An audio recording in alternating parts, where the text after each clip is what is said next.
بسم اللہ الرحمن الرحیم۔ اللہ کے نام سے شروع جو نہایت مہربان ہمیشہ رحم فرمانے والا ہے۔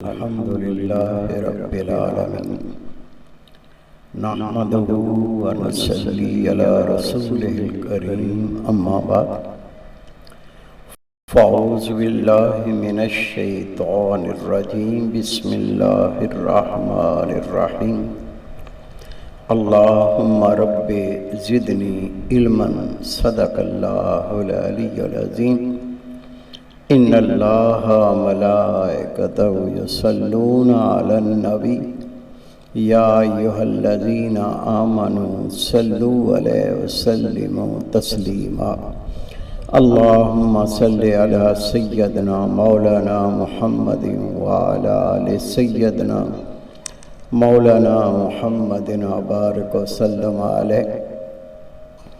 میرے عزیز دوستو، واجب احترام بزرگوں، انتہائی پیارے بیٹوں، علماء ذی شان، علماء ذی وقار، عاجز ناچیز پر تقصیر گناہگار بندے نے آپ کے سامنے اللہ تعالیٰ کے پاک کلام میں سے ایک حصہ تلاوت کرنے کا شرف حاصل کیا۔ رب العزت سے دعا ہے وہ پاک ذات عاجز کو صحیح مفہوم بیان کرنے کی، آپ سب کو سننے کی، ہم سب کو اس پر عمل کرنے کی توفیق عطا فرمائے۔ اس سے پہلے کہ اصل مفہوم بیان کروں، چند تحمیدی کلمات عرض کروں گا۔ رات اللہ تعالیٰ نے آرام کے لیے بنائی ہے، سونے کا وقت ہے، لوگ سو رہے ہوں گے، ٹھنڈی نیند کے مزے لے رہے ہوں گے، لیکن آپ اس آرام کے وقت میں ایسی تقریب میں شریک ہیں جہاں اللہ کے دین کے فکر کے بارے میں سوچا جا رہا ہے اور اللہ کے دین کو پھیلانے کے لیے مجاہدین کو تیار کیا جا رہا ہے۔ یہ ایسی مجلس ہے، خدا کی قسم بغیر شک شبے کے آپ کہہ سکتے ہو آپ کا جاگنا فقط اللہ تعالیٰ کے لیے ہے۔ وہ علماء کرام، قرآن پاک کے حفاظ کرام جن کی دستار بندی ہوئی وہ ہوں، یا ان کی زیارت کرنے والے، یا علماء کرام کا درس سننے والے، ان سب کا جاگنا اللہ تعالیٰ کے لیے ہے بغیر شک شبے کے۔ اور رسول کریم صلی اللہ علیہ وسلم کا فرمان ہے، 3 آنکھوں پر اللہ تعالیٰ نے جہنم کی آگ کو حرام کر دیا۔ خدا کے محبوب فرماتے ہیں سب سے پہلی وہ آنکھ جو اللہ کی راہ میں جاگتی ہے۔ آپ جتنے دوست جاگ رہے ہیں اللہ کی راہ میں جاگ رہے ہیں، نبی پاک صلی اللہ علیہ وسلم کی بشارت ہے ان آنکھوں پر جہنم کی آگ کو حرام کر دیا گیا۔ اور دوسرا رسول کریم صلی اللہ علیہ وسلم فرماتے وہ آنکھ جو اللہ کے خوف سے روتی ہے اس پر بھی جہنم کی آگ کو حرام کر دیا۔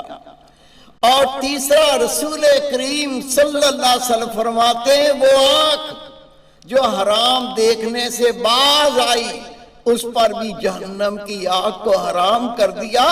حدیث پاک ہے، ایک شخص روتا ہوا آیا، عرض کی یا رسول اللہ صلی اللہ علیہ وسلم میرے ماں باپ قربان ہو جائیں، آپ نے 3 آنکھوں کا ذکر کیا، ان پر اللہ نے جہنم کی آگ کو حرام کر دیا۔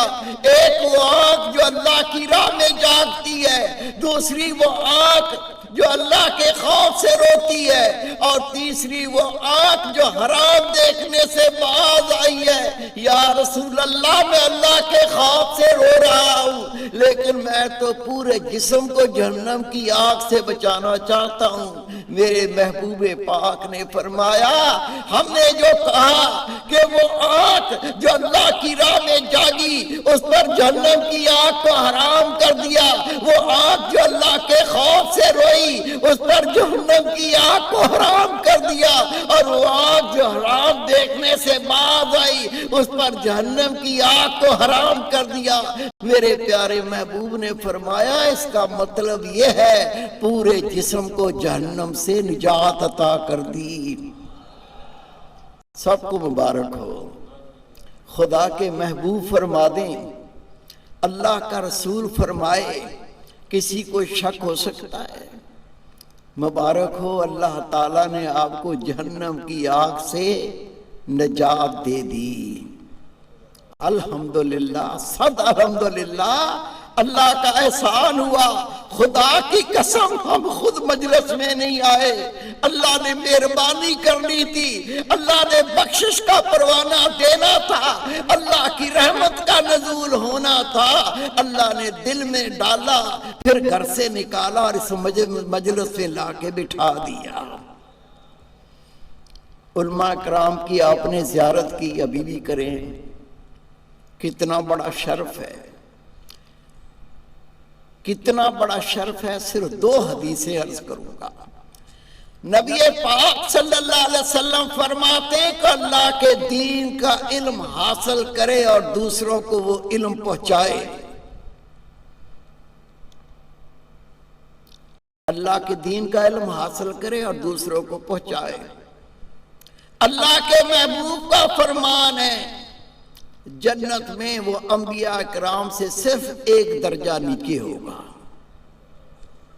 پھر میرے محبوب پاک نے فرمایا کہ اللہ کے دین کا علم سیکھے اور دین اسلام کو زندہ رکھنے کے لیے دوسروں کو علم سکھائے اور اسی طرح سے اس کی موت آ جائے۔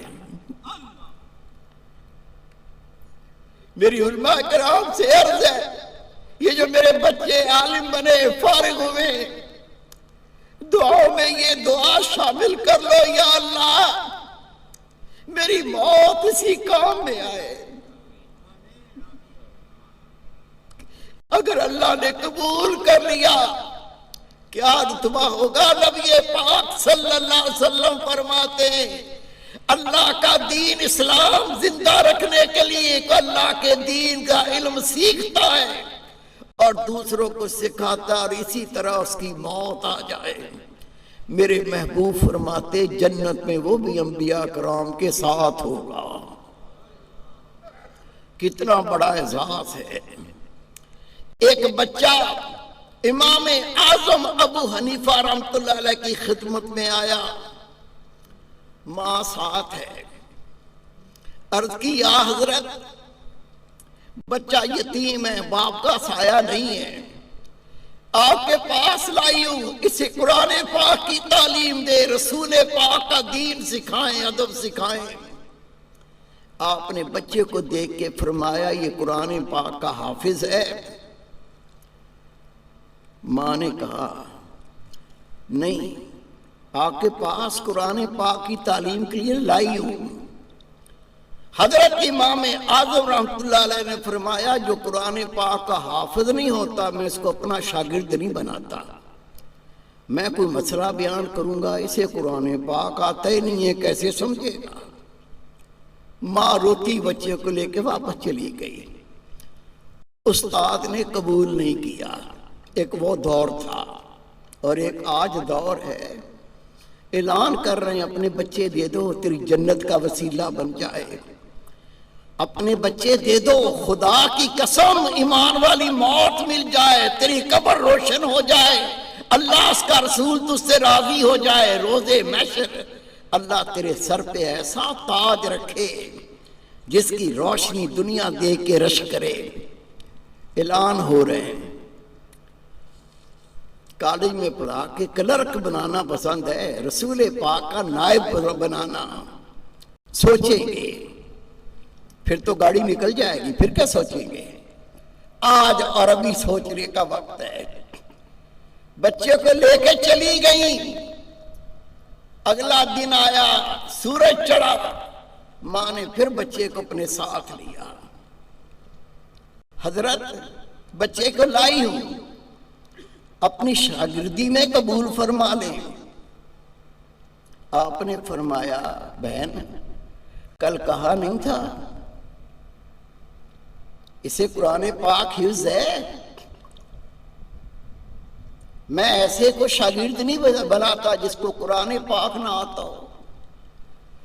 میں کو اللہ کے دین کا مسئلہ بتاؤں گا, قرآن پاک سے اس کو اخذ کر کے بتاؤں گا, اس کو قرآن پاک آتا ہی نہیں. بچہ قریب ہو کے ہاتھ باندھ کے عرض کرتا یا حضرت قرآن پاک حفظ کر کے آیا ہوں. یار 24 گھنٹے یہ بچہ, ڈاکٹر شاہتار صاحب فرما رہے تھے, سنا ہوگا آپ نے,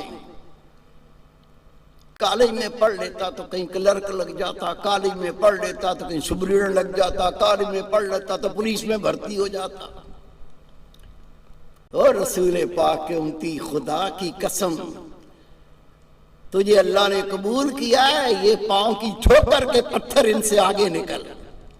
خدا نے تجھے امت کی امامت کے لیے رکھا ہے. کتنی چھوٹی چیزوں پہ قربان ہو گئے. یہ بچہ حضرت امام ابو یوسف رحمۃ اللہ علیہ امام اعظم کے پاس بیٹھے ہیں, آپ ان کو درس دے رہے ہیں. قرآن پاک رسول پاک کی حدیث سنائی جا رہی ہے, وہ سمجھ رہے ہیں. ابھی شاگرد ہیں. آپ نے دیکھا, دیکھ کے امام اعظم رحمۃ اللہ علیہ مسکرائے. بچہ ہاتھ باندھ کر کرتا ہے یا استاد محترم کوئی بات تو ہوئی نہیں, نہ میں نے کی نہ آپ نے کی, آپ مجھے دیکھ کے مسکرائے. فرمایا میں دیکھ رہا ہوں تو بادشاہ کے ساتھ تخت پہ بیٹھا ہے اور بادشاہ کے بیٹے بھاگ کے سبقت لینے کے لیے کہ پہلے میں جوتا پہناؤں. بچوں کو میں بھاگتے ہوئے دیکھتا ہوں جو شہزادے ہیں, اور بادشاہ خود تجھے فالودہ پیش کر رہا ہے کہ یہ عالم کھائے اور میرے لیے سعادت بنے. پڑھتے رہے پھر زمانے کے امام بنے, امام ابو یوسف رحمۃ اللہ علیہ. وہ وقت آیا ہارون رشید تخت پہ بیٹھا ہے, آپ تشریف لائے, تخت میں اپنے ساتھ بٹھایا, فالودہ لایا گیا. زمانے کا بادشاہ تعظیم اور عزت کے ساتھ امام ابو یوسف رحمۃ اللہ کو فالودہ پیش کرتے ہیں. آپ نے پکڑا تو مسکرائے. بادشاہ کہتا ہے یا امام بغیر وجہ کے میرے دربار میں آپ مسکرائے, وجہ تو کوئی نہیں تھی. فرمایا جب میں بچہ تھا امام اعظم کے پاس پڑھا کرتا تھا, اس وقت آپ نے بتایا تھا میں دیکھتا ہوں تو بادشاہ کے ساتھ تخت پہ بیٹھا ہے اور بادشاہ تجھے فالودہ پیش کر رہا ہے. میں شاگرد تھا اس وقت, میرے استاد محترم نے فرمایا تھا, آج میں دیکھ رہا ہوں. تخت سے اترے, ایک طرف مامون رشید دوسرا مینو رشید, دونوں بھاگے سبقت لے جائیں کہ نالین کون پہناتا ہے. جو بنیادی بات ہے وہ غور سے سن لیں. جب کوئی رسول پاک کا نائب بن جاتا ہے خدا کی قسم زمانہ اس کی غلامی کرتا ہے. اور رسول پاک کا فرمان ہے جب تو دنیا کے پیچھے بھاگے گا دنیا تجھے ذلیل کرے گی, اب جب تو اللہ کی طرف رجوع ہوگا دنیا تیری خادم ہوگی. سارے خدا کے ولی یہی سکھا گئے. جس کی عقل میں آ گیا وہ شہباز بنا, اور جس کی عقل میں نہ آیا وہ کوہ بن کے کائیں کائیں کرتا رہا. نبی پاک کی حدیث پاک ابھی آپ نے سنی, شیخ الحدیث یہ حدیث پاک بیان کر رہے تھے، انما الاعمال بالنیات، ہر عمل کا دار و مدار تیری نیت پر ہے، تو چاہتا کیا ہے؟ جو اللہ کو چاہتا ہے اپنی خواہشوں کو اللہ کے تابع کر دیتا ہے، خدا کی قسم اللہ ساری دنیا اس کے تابع کر دیتا ہے، اور جو اپنی خواہشوں کے تابع ہو کے اپنی زندگی گزارتا ہے اس کا اپنا وجود بھی اس سے نفرت کرنے لگتا ہے۔ سنا ہوگا علماء کرام سے، العلماء ورثۃ الانبیاء، علماء نبی پاک کے وارث، علماء کے وارث ہوتے ہیں۔ یہ کون سے علماء ہوتے ہیں؟ جو رسول پاک کے وارث ہوتے ہیں۔ حضرت امام ربانی مجدد الثانی رحمت اللہ علیہ فرماتے ہیں، لوگوں میرے محبوب پاک کے پاس دو علم تھے، ایک ظاہر کا علم، ایک باطن کا علم، اور میراث کا یہ اصول ہے، وارث وہ ہوگا جس نے رسول پاک سے دونوں علم حاصل کیے ہوں گے۔ ایک علم حاصل کر کے نبی پاک کا وارث نہیں ہو سکتا۔ ظاہری علم، فقہ کا علم، نماز، روزہ، حج، زکوٰۃ، پاکی، ناپاکی، حقوق العباد، یہ سارے فقہ میں آتے ہیں۔ یہ تو ہو گیا ظاہر کا علم، اور دوسرا باطن کا علم۔ ظاہر کا علم دو حصوں میں تقسیم کیا گیا، اسی طرح باطن کا علم بھی دو حصوں میں تقسیم کیا گیا۔ ظاہر علم کے دو حصے، ایک وہ حصہ جن کو اللہ نے کرنے کا حکم دیا، نماز پڑھو، پاکی حاصل کرو، روزے رکھو، حج کرو، زکوٰۃ کو ادا کرو، والدین کے حقوق ادا کرو، پڑوسیوں کے حقوق ادا کرو، مسلمان بھائی کے حقوق ادا کرو۔ یہ سارا فقہ کا علم جو ظاہر پر ہے یہ فرض ہے۔ یہ میرے بچے جو فارغ ہوئے الحمدللہ ثم الحمدللہ، یہ علم اللہ نے ان کو عطا کیا۔ اور فقہ کا دوسرا علم جن سے اللہ کا دین روکتا ہے، شریعت مطہرہ روک دی ہے، زنا، چوری، ڈکیتی، ظلم، کسی کے مال پہ قبضہ کر لینا، یہ دوسرا حصہ منع ہے، اور پہلا حصہ اس کو کرنا ہے۔ اگر یہ دونوں کریں گے تو ظاہری علم سے موصوف ہو گئے۔ دوسرا ہے باطن کا علم، جس کو کہتے ہیں تصوف۔ اس کے بغیر خدا کی قسم علم حاصل کر کے یہ علم اس پر حجت بن جائے گا، جان نہیں چھوٹے گی۔ جس کو علم نہیں اس کا ایک گناہ، اور جس کو علم ہے اور عمل نہیں کیا اس کا دگنا گناہ، اس کا دگنا عذاب۔ پہلا ظاہری علم آپ نے سیکھ لیا، نماز، روزہ، حج، زکوٰۃ، حقوق جان لیے، اور یہ بھی جان لیا کہ کون سے ایسے عمل ہیں جس کو اللہ کا دین منع کرتا ہے۔ ظاہری طور پر وہ گناہ نظر آتے، قتل کیا تو نظر آیا، اگر زنا کیا تو نظر آیا۔ یہ ظاہری علم، اس کو علم کو حاصل بھی کرنا ہے، ان گناہوں سے بچنا بھی ہے۔ نبی پاک کی وراثت میں پہلا حصہ یہ، اور دوسرا حصہ جس کو کہتے ہیں علم تصوف، باطن کا علم، یہ بھی دو حصوں میں تقسیم ہے۔ ایک حصہ جس پر آپ نے عمل کرنا ہے، وہ کیا ہے؟ نظر نہیں آتا، باطن کا علم ہے۔ اللہ کی محبت، اللہ کے رسول کی محبت، قرآن پاک سے محبت۔ باتوں میں اللہ سے بڑی محبت ہے، باتوں میں تو رسول پاک سے ایسی محبت ہے میری جان حاضر، حقیقت سے کوئی تعلق نہیں۔ دل میں اللہ کا ذکر ہو، اللہ کا شکر ہو، صبر ہو، قناعت ہو، توکل ہو، یہ نظر نہیں آتے۔ اس علم کا حاصل کر کے اس پر عمل کرنا، یہ باطن کا علم ہے۔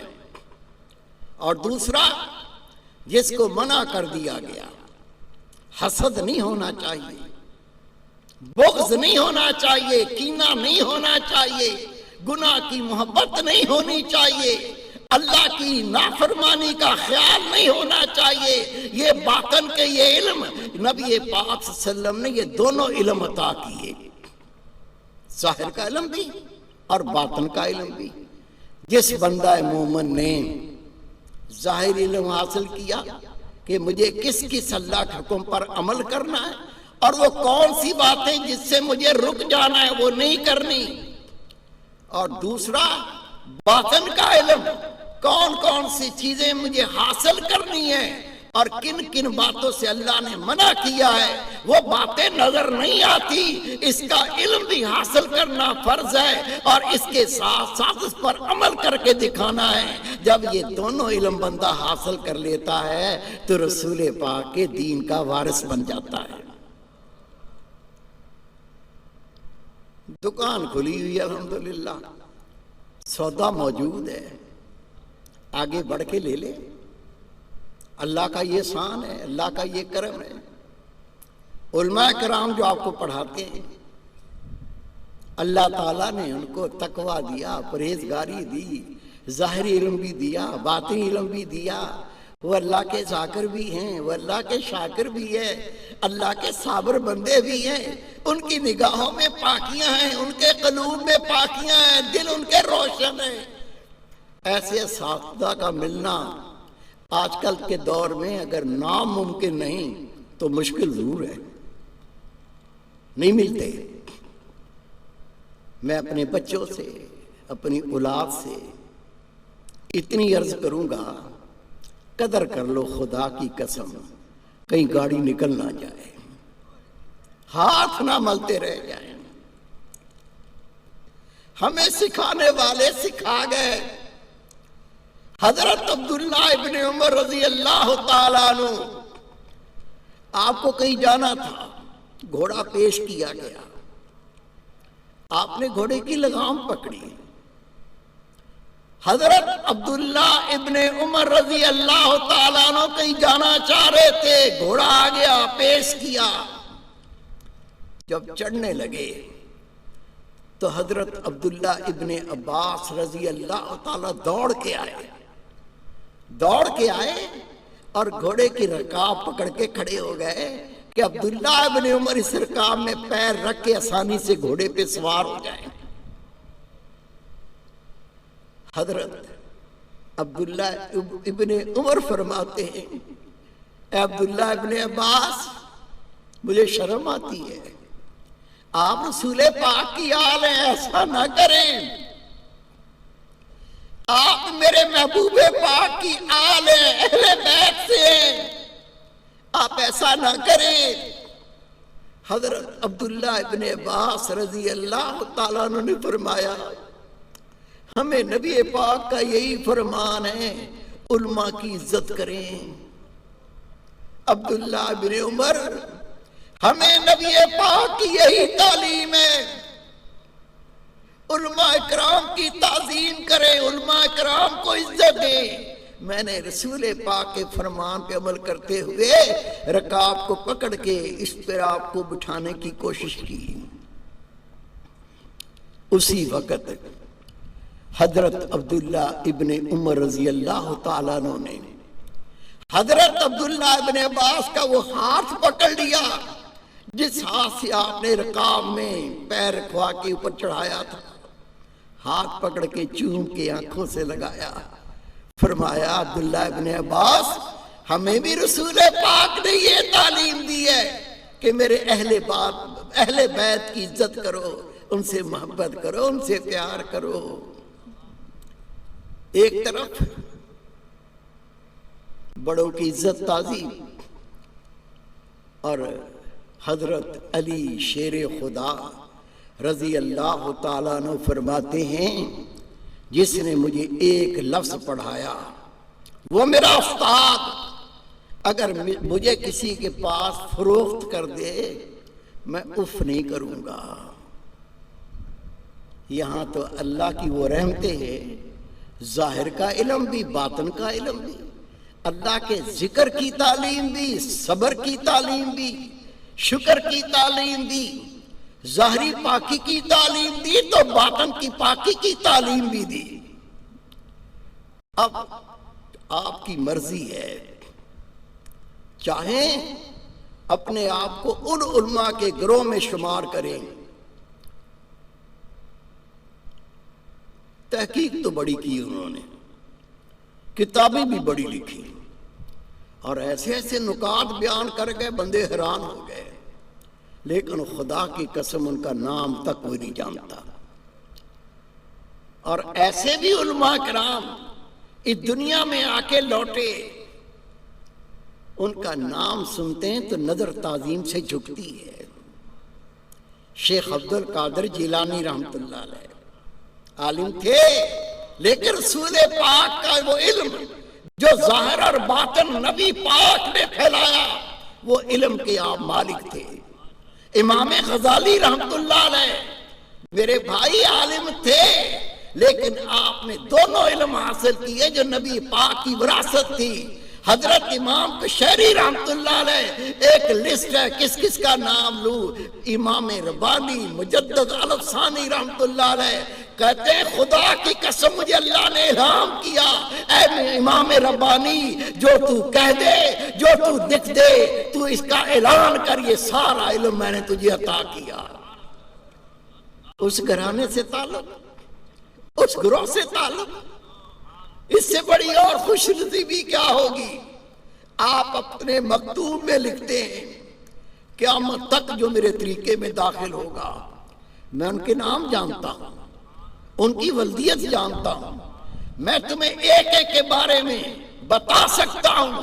آپ فرماتے ہیں اللہ نے مجھ سے وعدہ کیا، اے امام ربانی قیامت تک جو طریقے میں آئے گا میں تجھ سے وعدہ کرتا ہوں میں سب کی بخشش فرماتا ہوں۔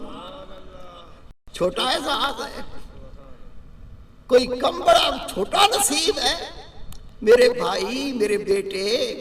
پھر آگے فرماتے ہیں اللہ نے مجھے آگاہ فرمایا، کوئی مجھ سے نسبت پیدا کرے، مجھ سے بیعت کرے، مجھ سے اللہ کا ذکر پوچھے، یا میرے خلفاء کرام میں جو بعد میں آئیں گے ان سے، یہ تو براہ راست نسبت یا نسبت سے مجھ تک نسبت پہنچی، اللہ نے سب کی بخشش کا مجھ سے وعدہ فرمایا ہے۔ کرو شکر اللہ کا، کرو۔ میرے سونا سائی رحمت اللہ علیہ فرمایا کرتے تھے حلوہ کھانے کے لیے منہ چاہیے، ہمارے منہ تو جوتوں کے لے گئے۔ میں تو اپنے آپ کو کہتا ہوں کوئی سیدھی کلی نہیں ہے، اور اللہ اس گروہ میں شمار کر دے، اس گروہ میں داخل کر دے جس کی ہم ہر نماز میں دعا کرتے ہیں، اہدنا الصراط المستقیم صراط الذین انعمت علیہم، یا اللہ تو چلا ہمیں سیدھی راہ پر، اور راہ ان لوگوں کی جن پر تو نے انعام فرمایا۔ یہ اللہ کا احسان ہے، اللہ نے اس گروہ میں داخل کیا جن پر اللہ نے انعام فرمایا۔ اس کا شکر ادا کرے تاکہ اللہ رب کریم اس رحمت میں اور اضافہ کرے۔ اتنی سی عرض ہے، یہ زندگی بڑی غنیمت ہے، ایک سانس کی قیمت کوئی نہ ادا کر سکا، پھر یہ سالوں کی قیمت، اس کا شکرانہ کیسے ادا کریں گے؟ اپنے بچوں کے لیے کوشش کریں، اگر اللہ ان کو قبول کر لے اور دین متین کے خادم بن کے اس دین کی خدمت کرتے کرتے دنیا سے لوٹ جائیں تو میرے محبوب پاک کے فرمان کے مطابق جنت میں انبیاء کرام اور یہ لوگ جو اس خدمت کو کرتے کرتے مر گئے، جنت کے ایک ہی مقام پر اللہ ان کو رکھے گا۔ اللہ قبول کرے۔ علماء کرام سے صدہ شکریہ اور مہربانی، آپ کا احسان ہے، آپ کی کرنوازیاں ہیں، یہ ٹوٹے پھوٹے فقیروں کی ہمت افزائی کے لیے آپ تشریف لائے۔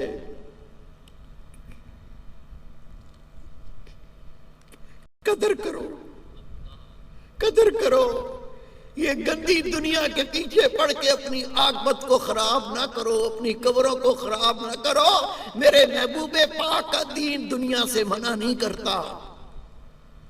ایک تو وہ زندگی ہے جہاں موت ہی نہیں آئے گی، بندہ مرنا چاہے گا تو اس کو بھی موت نہیں آئے گی. اور ایک یہ زندگی ہے، کل بچہ تھا آج بڈھا ہو گیا، دانت نکل گئے، مر گیا، یہ ادھر اس قبرستان میں دفن ہے. بھائی اس تھوڑی کی زندگی کے لیے اتنا ہی کرو جتنی زندگی ہے، منع نہیں ہے. لیکن جہاں موت نہیں آئے گی، اتنی بڑی زندگی میرے بھائی، اس کے لیے اگر اتنی بھی کوشش کر لی جتنی دنیا کے لیے کر رہے ہیں، خدا کی قسم کامیاب ہو جائیں گے. اللہ رب کریم ہمیں عمل کی توفیق عطا فرمائے. وما توفیق الا باللہ. اللہم صلی علی سیدنا مولانا محمد وعلی آل سیدنا مولانا محمد بارک وسلم علیہ. ربنا آتنا فی الدنیا حسنۃ فی الآخرۃ حسنۃ وقنا عذاب النار وقنا عذاب القبر وقنا عذاب الحشر وقنا عذاب المیزان. لا الہ الا انت سبحانک انی کنت من الظالمین. اللہم اہدنا الصراط المستقیم صراط الذین انعمت علیہم غیر المغضوب علیہم ولا الضالین. اللہم نور قلبی بنور معرفت. اللہم رب زدنی علما. اللہم اجرنا من النار یا مجیر یا مجیر یا مجیر. ان اللہ ملائکتہ یصلون علی النبی یا ایھا الذین آمنوا صلوا علیہ وسلموا تسلیما. صلی علی سیدنا مولانا محمد وعلی آل سیدنا مولانا محمد بارک وسلم علیہ. صلی اللہ تعالی علی خیر خلقہ محمد وآلہ واصحابہ اجمعین.